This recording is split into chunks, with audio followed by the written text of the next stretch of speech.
So, after 41 days of a brutal conflict that honestly brought the world right to the edge of a global catastrophe, all eyes are now on Islamabad, Pakistan. It's become the unlikely host for these historic and, really make-or-break peace talks between the United States and Iran. Okay, let's dive right into what's happening in this unprecedented diplomatic showdown. To really get the gravity of this moment, you first have to just picture the scene in Islamabad. I mean, this isn't just some diplomatic meeting, it's an event that has completely transformed an entire capital city. The whole atmosphere is tense, and there's this eerie quiet on streets that are normally just bustling with life.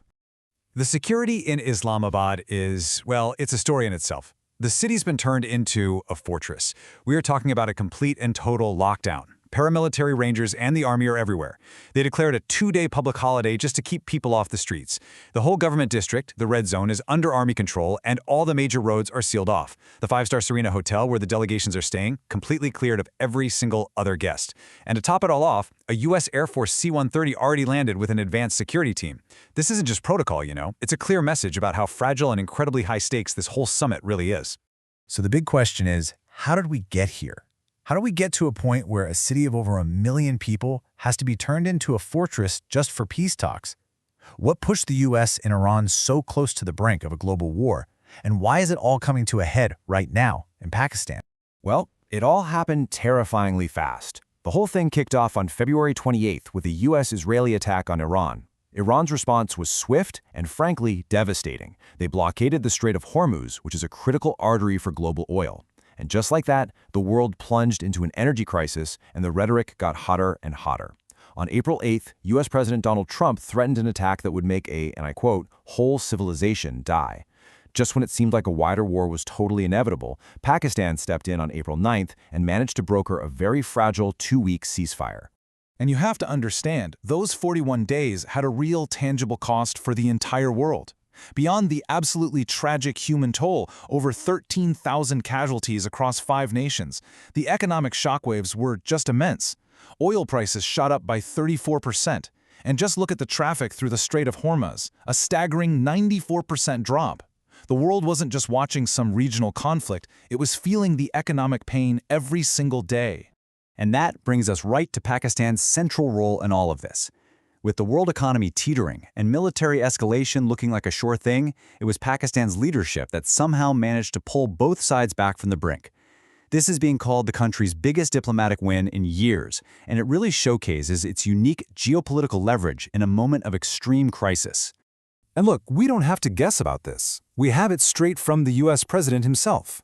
In a post on Truth Social, Donald Trump explicitly credited his conversations with Pakistan's Prime Minister Shehbaz Sharif and its Army Chief Asim Munir for his decision to, his words, hold off the destructive force he was about to unleash.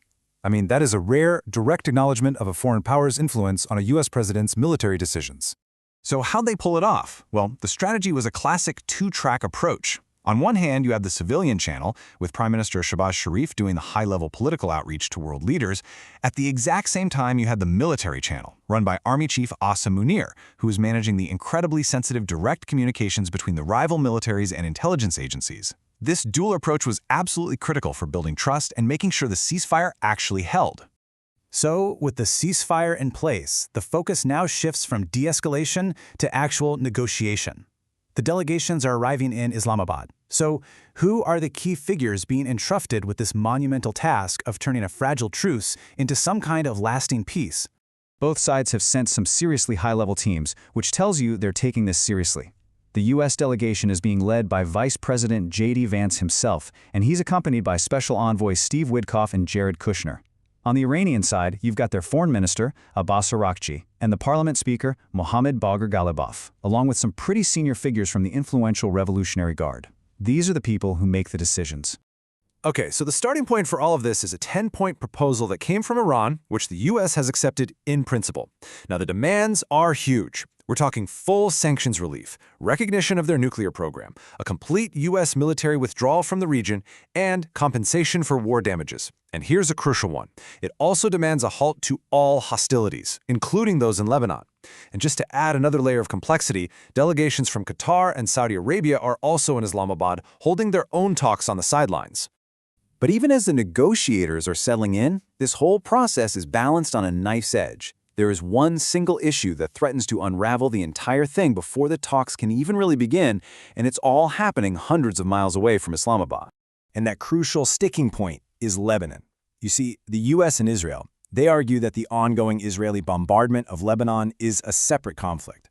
Iran, on the other hand, is absolutely adamant that any ceasefire agreement must be comprehensive, that it has to include a complete halt to Israeli military action there. This isn't just some minor disagreement, it's a fundamental conflict over the very definition of the ceasefire itself. And Iran's position could not be more clear. President Masoud Pezeshkian issued this really stark warning, saying that continued attacks on Lebanon will make the negotiations in Islamabad meaningless.